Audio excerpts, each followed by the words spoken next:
അപ്പോൾ എല്ലാവർക്കും MAK Vlogsൻ്റെ മറ്റൊരു വീഡിയോയിലേക്ക് സ്വാഗതം. നമുക്ക് TP-Linkൻ്റെ 4G LTE mobile wifi M7200 എന്ന മോഡലാണ് കയ്യിലുള്ളത്. ഇത് അൺബോക്സ് ചെയ്ത് നോക്കാം. ഇത് 4G ടൈപ്പാണ്.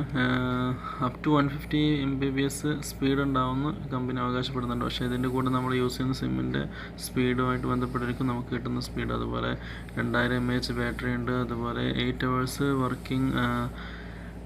വർക്ക് ചെയ്യാൻ പറ്റുമെന്ന് ഇവർ പറയുന്നുണ്ട്. പക്ഷേ അതിൻ്റെ ഞാനിപ്പം ഒരാഴ്ച യൂസ് ചെയ്ത് കഴിഞ്ഞപ്പം ഏകദേശം ഒരു 4 മണിക്കൂറൊക്കെ യൂസേജ് വരുന്നുള്ളൂ. 3 പേരൊക്കെ ഒന്നിച്ച് യൂസ് ചെയ്യുമ്പം 4 മണിക്കൂർ വരെയൊക്കെ യൂസേജ് വരുന്നുള്ളൂ. പിന്നെ ഇത് പോക്കറ്റ് വൈഫൈ കാരണം പോക്കറ്റിൽ അതുപോലെ ബാഗിലൊക്കെ യൂസ് ചെയ്യാൻ പറ്റും.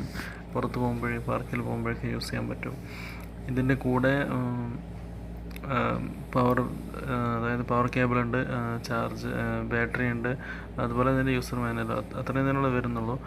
പിന്നെ ഇതിൻ്റെ കൂടെ ഒരു ആപ്ലിക്കേഷൻ കൂടെ ഉണ്ട്, മൈഫൈ എന്ന് പറഞ്ഞിട്ട്. അത് ആപ്ലിക്കേഷൻ ഇൻസ്റ്റാൾ ചെയ്ത് കഴിഞ്ഞാൽ നമുക്ക് വൈഫൈയുടെ സ്റ്റാറ്റസ് എന്താണെന്നും സ്പീഡ് അതുപോലെ ബാറ്ററി സ്റ്റാറ്റസൊക്കെ അതിൽ നിന്ന് നമുക്ക് നോട്ടിഫിക്കേഷനൊക്കെ ആയിട്ട് കിട്ടും.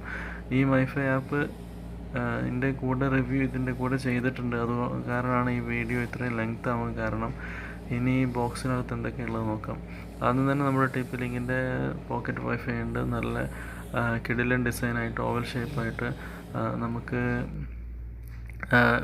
ഇപ്പോൾ ഇത് ഒരു കിൻഡർ ജോയുടെ ടോയാണ്. അതുമായിട്ട് ബന്ധപ്പെട്ട് നോക്കുമ്പോൾ എത്രയും ചെറുതാണെന്ന് അതിൻ്റെ വലുപ്പം നമുക്ക് മനസ്സിലാവും. പിന്നെ എൻ്റെ കയ്യിൽ വെച്ച് നോക്കുമ്പം നിങ്ങൾക്ക് ശരിക്കും കാണാൻ പറ്റുന്നു അതിൻ്റെ ആ വലുപ്പത്തിൻ്റെ ഇത് കയ്യിൽ എത്ര ഹാൻഡ് ചെയ്യാന്നുള്ളത്. നമ്മളെ ഫ്രണ്ടിലെ ഷർട്ടിൻ്റെ പോക്കറ്റിലിട്ടാൽ കൂടെ നമുക്കൊരു തടസ്സം ആവാത്ത രീതിയിലാണ് ഇതിൻ്റെ നിർമ്മാണം. പിന്നെ ബോക്സിനകത്ത് വേറെ ഉള്ളത് കാറ്റലോഗ്, അതുപോലെ USB കേബിള്, പിന്നെ ബാറ്ററി, പിന്നെ സിമ്മിൻ്റെ സ്ലോട്ട്, അതായത് അഡാപ്റ്റർ, മൈക്രോ നാനോ ഒക്കെ യൂസ് ചെയ്യാൻ വേണ്ടിയിട്ടുള്ള അഡാപ്റ്റർ ഇതിൻ്റെ കൂടെ ഉണ്ട്.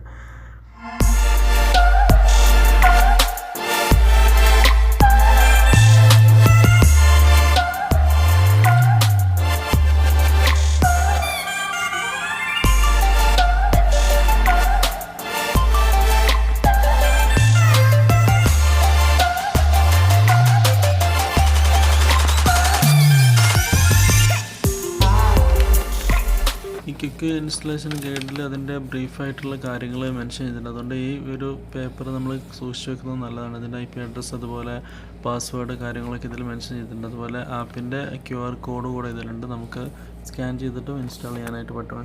ശരിക്കും അത് പ്ലേ സ്റ്റോറിൽ സെർച്ച് ചെയ്താൽ തന്നെ കിട്ടുന്നുണ്ട്, കുഴപ്പമൊന്നുമില്ല. നല്ല ഒരു ആപ്പാണ്. അതിൻ്റെ റിവ്യൂ ഞാൻ അതിൻ്റെ സമയത്ത് പറയാം. ഇത് വൈഫൈ ഇതിൻ്റെ ബാറ്ററി റിമൂവ് ചെയ്യുന്ന മെത്തേഡ്, അതുപോലെ വൈഫൈയുടെ പാസ്വേഡ് എല്ലാം ഇതിൽ മെൻഷൻ ചെയ്തിട്ടുണ്ട്.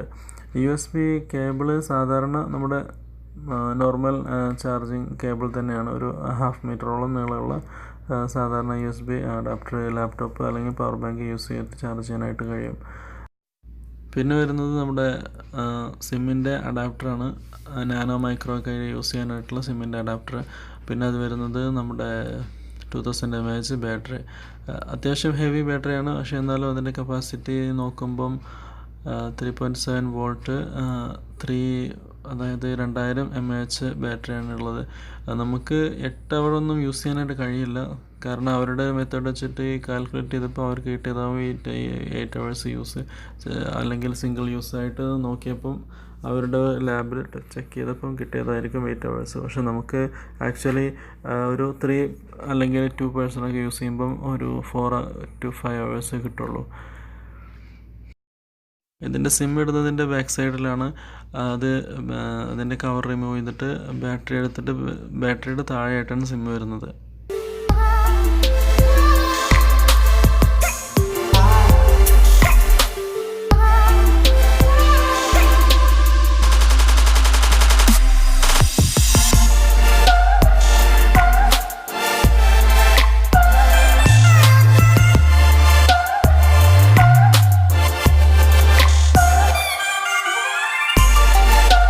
നമുക്ക് ബാറ്ററി ഇട്ട് നോക്കാം.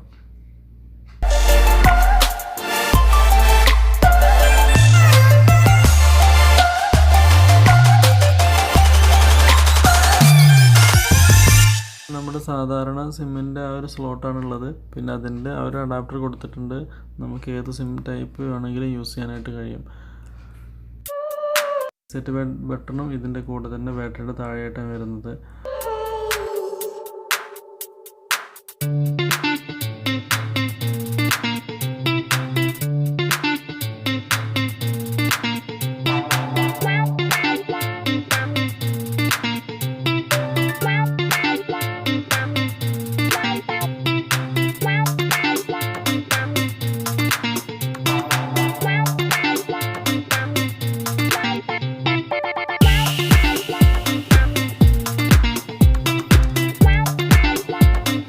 നെറ്റ്വർക്ക് SSID വൈഫൈൻ്റെ നെയിം അതുപോലെ പാസ്വേഡ് ഇവിടെ മെൻഷൻ ചെയ്തിട്ടുണ്ട്. ഇത് ബാറ്ററിയുടെ ഈ കവർ റിമൂവ് ചെയ്താൽ മാത്രമേ നമുക്ക് കാണാൻ കഴിയുള്ളൂ. പെട്ടെന്ന് നമ്മൾ അതിൻ്റെ പാസ്വേഡ് എന്നുള്ളൊരു ടെൻഷൻ ആയി പോകും ഫസ്റ്റ് അൺബോക്സ് ചെയ്യുന്ന സമയത്ത്. പക്ഷേ അതിൻ്റെ അകത്താണ് മെൻഷൻ ചെയ്തിട്ടുള്ളത്. പിന്നെ ഏതായാലും ഓൺ ചെയ്ത് നോക്കാം. ഇപ്പോൾ നമുക്ക് കാണാൻ കഴിയും ബാറ്ററി അതുപോലെ ഇൻ്റർനെറ്റിൻ്റെ ആക്സസിബിലിറ്റി ഉണ്ടോ ഇല്ല എന്നുള്ളത്, അതുപോലെ വൈഫൈൻ്റെ സിഗ്നലിൻ്റെ സ്ട്രെങ്ത് എത്ര എന്നുള്ളത് അറിയാൻ പറ്റും. വൈഫൈ ചാലുവാണെന്നുള്ളത് അറിയാൻ പറ്റും. അതുപോലെ ഇത് ഈ ബാറ്ററിയുടെ ബ്രിക്സ് മൂവ്മെൻ്റ് അല്ല, ജസ്റ്റ് അവരുടെ ഇൻഡിക്കേഷൻ എന്ന് വെച്ചാൽ ബാറ്ററി കഴിയാനാകുമ്പോൾ റെഡായിട്ട് ബ്ലിങ്ക് ചെയ്യും. അതുപോലെ ബാറ്ററി ഫുള്ളാണെങ്കിൽ ഗ്രീനായിട്ട് ബ്ലിങ്ക് ചെയ്യും. അതുപോലെ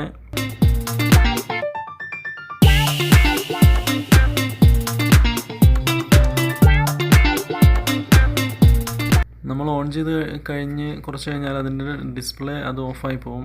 നമുക്ക് എന്തെങ്കിലും പ്രശ്നം വരികയാണെങ്കിൽ ജസ്റ്റ് ഒന്ന് പ്രസ് ചെയ്ത് നോക്കിയാൽ മതി ബാറ്ററി കഴിഞ്ഞതാണ്, അതുപോലെ ഇൻ്റർനെറ്റ് ഉണ്ടോ എന്നുള്ളത് അറിയാൻ പറ്റും.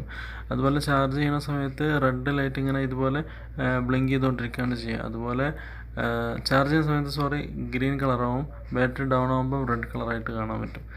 ഇനി നമുക്ക് അതൊന്ന് മൊബൈലിലോട്ടൊന്ന് കണക്ട് ചെയ്ത് നോക്കാം. ഈ വൈഫൈ ഇത് സെലക്ട് ചെയ്തതിന് ശേഷം നമ്മുടെ അതിൽ മെൻഷൻ ചെയ്തിട്ടുള്ള പാസ്വേഡ് കൊടുത്ത് ജസ്റ്റ് നമ്മൾ നോർമലി കണക്ട് ചെയ്യുക. അതുപോലെ അത് എല്ലാവർക്കും അറിയാവുന്ന കാര്യമാണ്, പക്ഷെ എന്നാലും അറിയാത്തവരുണ്ടാവും എന്ന് വിചാരിച്ചിട്ട് മെൻഷൻ ചെയ്തതെന്ന് മാത്രം.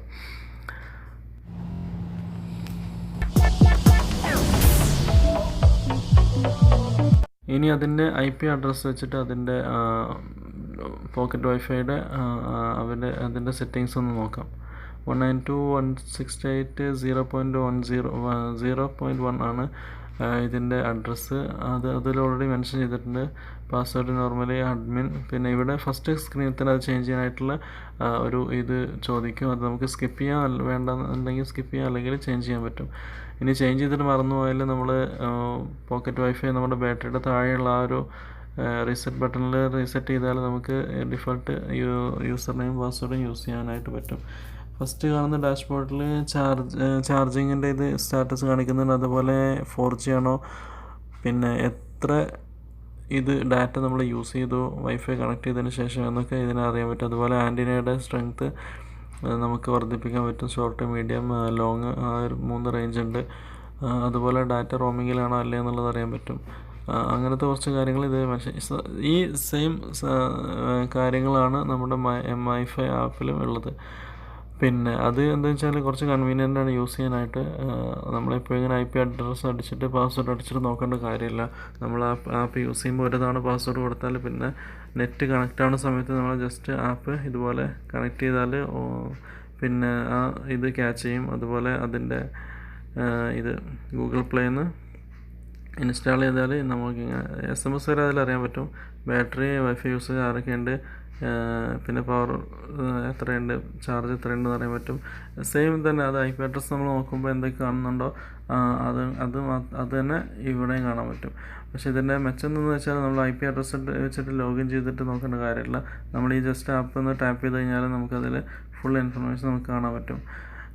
എത്ര യൂസേഴ്സ് ഉണ്ട്, അതുപോലെ 4G ആണോ ഇത് കണക്ട് ചെയ്തിട്ടുള്ളത്, 3G ആണോ, അതുപോലെ എത്ര ഡാറ്റ നമ്മൾ യൂസ് ചെയ്തു, പിന്നെ അതുപോലെ സിമ്മിൻ്റെ സിഗ്നൽ വരെ ഇതിൽ കാണാൻ പറ്റും. ശരിക്കും IP അഡ്രസ്സ് അടിച്ച് നോക്കുമ്പോൾ സിമ്മിൻ്റെ സിഗ്നൽ നമുക്ക് കാണാൻ കഴിയില്ല.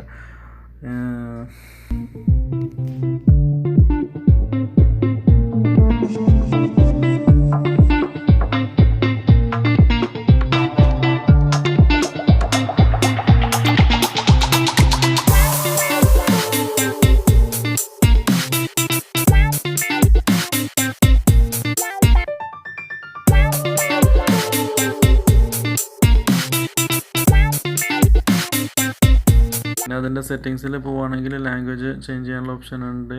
ഇൻ്റർനെറ്റ് സെറ്റിങ്സിന് APN ഒക്കെ ചേഞ്ച് ചെയ്യാനൊക്കെ ഉള്ള സൗകര്യങ്ങളുണ്ട്. പവർ ഓഫ് റീസെറ്റ് എല്ലാം ഉണ്ട്. അപ്പോൾ ഈ വീഡിയോ ഇവിടെ വൈൻഡപ്പ് ചെയ്യാണ്. അടുത്ത ഒരു വീഡിയോ ആയിട്ട് വരുന്നവരെ താങ്ക് യു ഫോർ വാച്ചിങ്. ഇനി സബ്സ്ക്രൈബ് ചെയ്യാത്തവരുണ്ടെങ്കിൽ സബ്സ്ക്രൈബ് ചെയ്യുക, സപ്പോർട്ട് ചെയ്യുക, ലൈക്ക് ചെയ്യുക, കമൻറ്റ് ചെയ്യുക.